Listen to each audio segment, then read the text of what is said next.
नमस्कार मु जिनी आपण मानकु स्वागत करुच्ची जिनिस इजी किचेन्स रे। आज आमे बनाइबा तेंतुली आचार। खाइबा जेतिकी टेस्टी बनाइबा मध्य सेतिकी सहज। तेबे चलंतु स्टार्ट करिबा।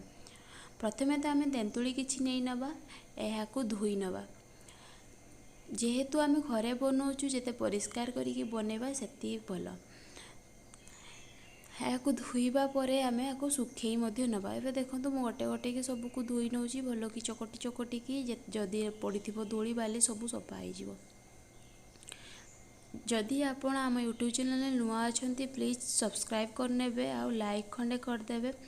आपणकर गोटे सब्सक्राइब आ गोटे लाइक मोर बहुत बहुत काम रे सहाय्य करिवो। तेबे देखंतु एबे हमर तेंतुली मध्य सुखीबा पई छाड़ी देबा गोटे दिन खरा रे पड़ला परे एबे सुखी के बहुत सुंदर परिष्कार हो जिवो। एबे सुखी गला परे आमे मसाला पई प्रस्तुति करबा।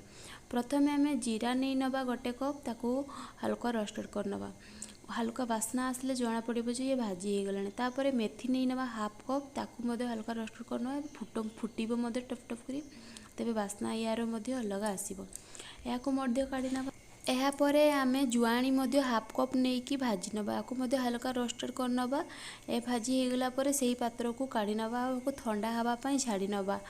ठंडा हो गला परे याकू आमे ग्राइंडिंग करके रेडी कर नबा। एहा परे आमे सेही कप रे गोटे कप सरिष तेल नै की गरम हवा पई दबा।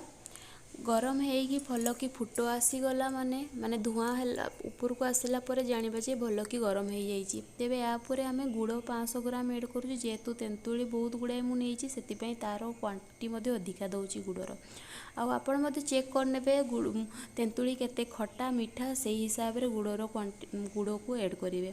एबे देखंतु मु गुड़ को ऐड कर नेची।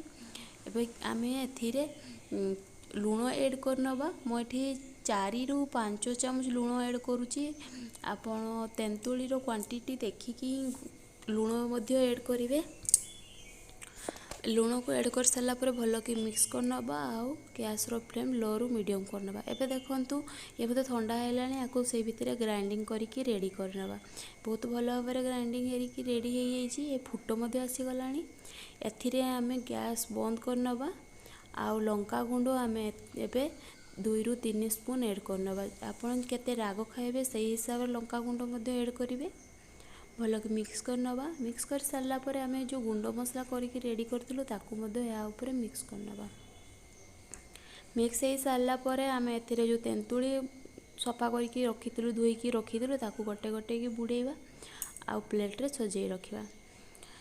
देखंतु एमती गोटे गोटे कला बेलू बहुत टाइम लागुची, तो एकाथरे सबको देकी करि नेबे बहुत भलो सुविधा हबो। माकू सबको एकाथरे देकी गुळे नेची। एबे हमर तेंतुली अचार रेडी। याकू ठंडा हला परे गोटे डब्बा रे पुरेकी रखि नबा। आपण वर्षा दिन खरा दिन खराब बिल्कुल हबो नाही। खरा रे न देले मध्य ये आ आपण बिना खरा रे मध्य याकू बहुत भलो भाबरे बनेकी रेडी करि परिबे। रहउची, बाय बाय।